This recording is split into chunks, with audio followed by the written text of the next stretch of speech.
d'accompagner l'Afrique dans son émergence. C'est le sens même de ce sommet.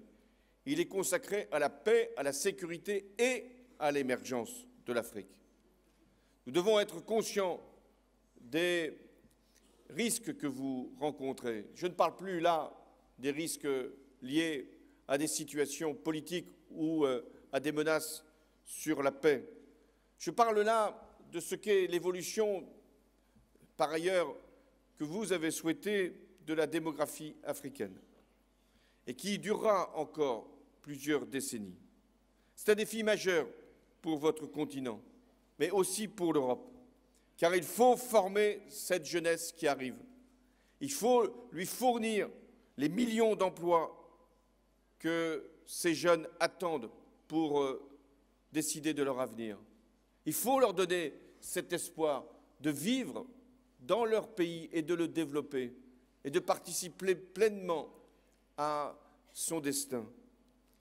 Et nous ne pouvons pas accepter que pour beaucoup de jeunes Africains, le seul horizon serait de quitter le continent pour rejoindre l'Europe.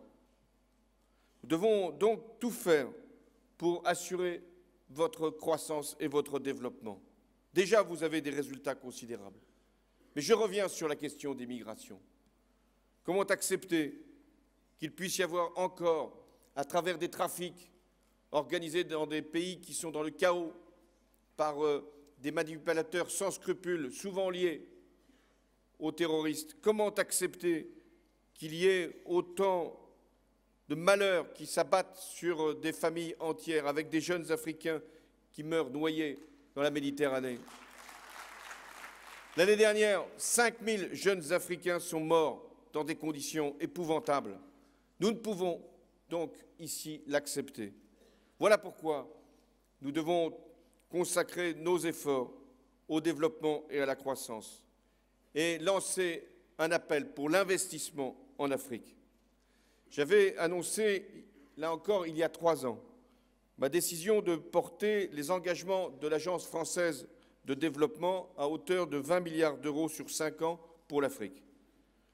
Nous sommes en mesure de réviser encore à la hausse cette contribution.